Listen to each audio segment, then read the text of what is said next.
New tonight, Trump and Putin face-to-face. The White House announcing the two leaders will meet for a summit July 16th in Helsinki, Finland. President Trump previewing the summit, making a rosy prediction. We can all get along. It's going to be great. The world has to start getting along. And roughly 30 minutes before the summit was formally announced, Trump was saying what Putin wanted to hear, once again casting doubts that Russia meddled in the 2016 U.S. presidential election. President Trump tweeting, "Russia continues to say they had nothing to do with meddling in our election. Where is the DNC server? And why didn't shady James Comey and the now disgraced FBI agents take and closely examine it? Why isn't Hillary Russia being looked at? So many questions, so much corruption." So let's be clear. Russian meddling in the U.S. election is not a matter of dispute or discussion. Period. I can't believe I actually have to say it. And yet, when the President of the United States continually denies the reality and the facts, we are forced to repeat them and to show for the umpteenth time that President Trump's own intelligence chiefs not only fully concur with the formal intelligence assessment that Russia interfered with the election, but that Putin is going to do it again. I participated in that 2017 work. I stood by it then. I stand by it now. And I agree with Director Pompeo. This is not going to change or stop. General Ashley. Yes, it is not going to change, nor is it going to stop. Throughout the entire community, we have not seen any evidence of any significant change from last year. It happened, and it's happening again. And yet the president, of course, continues to suggest he's taking Putin's side. And as he questions whether Putin meddled in the election, today on Twitter, the Deputy Attorney General, of the United States says that collusion with Russia when it comes to the Trump campaign is not off the table in the Russia investigation.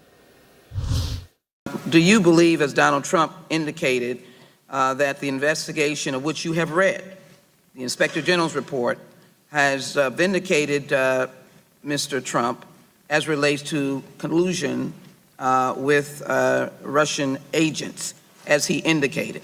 Or is the investigation ongoing? There is an ongoing investigation, yes. And it's not concluded? Correct. Out front now, the political editor for the New York Times, Patrick Healy. And Patrick, I said that with frustration because at this point I don't understand how anybody can't have frustration, right? You can Right. think whatever you want to think. You can think the investigation should have ended ages ago when there was no collusion. But to deny Russian meddling in the election and to deny that it's happening again is frankly absurd. And yet the president did it again today, as he called the FBI all sorts of names. Right, just over and over and over again, Aaron. He's so invested in this idea that any role that Russia played in the election, if it were to be validated, would somehow delegitimize him. He cannot make sort of the simple separation that Russian interference in the 2016 election absolutely happened. It has been verified over and over and over again, and that you can basically, if you're President of the United States, acknowledge what the intelligence agencies are saying. You can acknowledge that's true, and still contest whether you yourself or your campaign colluded with the Russians. He can't do it, Aaron. He is just so invested in frankly, carrying Putin's water. It is really, really strange. I mean, you normally have American presidents, standing up for allies or trying to explain what they were saying to the voters at home, and he does it with Putin. Right, he does it with Putin, right? It's Putin. Putin tells me, nothing, he insists, nothing's wrong. And that's what he said, the last time, remember when he met with Putin on the sidelines of the summit last summer, right? Exactly. You also have, though, and I want to play this for you, Patrick, because this was a little strange. Adam Schiff, of course, the ranking member on the House Intelligence Committee, which, wrapped up its investigation with a Republican conclusion the Democrats didn't agree with. But the point is, Schiff's talked to a lot of people involved in this, right? He was part of an investigation. Today, he suggests that Russians laundered money through the Trump organization.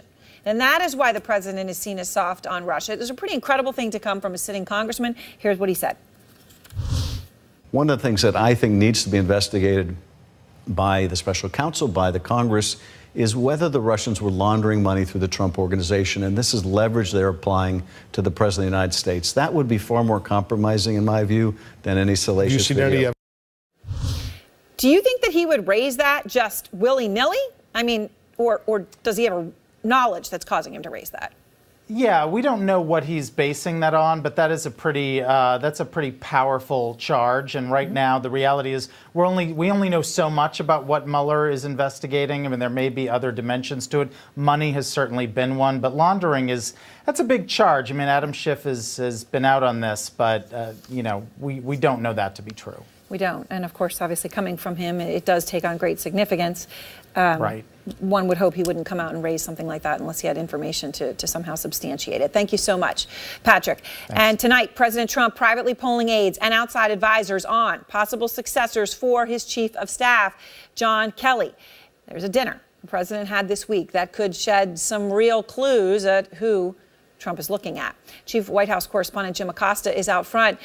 Jim, Kelly, I think some are shocked that he's even been there as long as he has, given this, where we are with their relationship. What are you hearing? Well, Aaron, the discussion has been for some time that he would stay on for a year. He came on board around this time a year ago. It was the end of July last year. But what we're hearing at this point is that, yes, there is a discussion, a renewed discussion about a replacement for the Chief of Staff, John Kelly. And we're told a couple of nights ago over here at the White House, the president had dinner with Mick Mulvaney, who is the director of the Office of Management and Budget, and that the subject of the job of Chief of Staff did come up. He was not offered the job, but it did come up. And so that's obviously going to fuel speculation that perhaps he's looking at Mick Mulvaney. The Vice President's Chief of Staff, Nick Ayers, apparently his name has also been floated as a possible successor to John Kelly. Now, the White House was asked about this earlier today, Aaron, and the Deputy Press Secretary, Lindsay Walters, says she talked to the president about this personally, and that he said there is no such conversation going on, and that he described it as fake news. But of course, we're hearing that the subject did come up the other night at dinner here at the White House with Mick Mulvaney, so stay tuned. There have been a lot of things described as fake news that have been anything but, so it's sort of a meaningless term. Yeah, but when it comes to this, I guess the question is, you can understand why a lot of people would want this job, right? They want it because they like the president, they want it because they like the prestige, whatever, all sorts of reasons. But the president doesn't necessarily always treat these people well. Is that giving anyone pause? Yeah, exactly. And also keep in mind, the president likes to be his own chief of staff. He likes to be his own communications director. He likes to be his own press secretary. So it's a maddening job for whoever goes in any of these positions. But Mick Mulvaney is seen as somebody who keeps the trains running on time, and that might be somebody the president needs. Aaron? It might be exactly what he needs.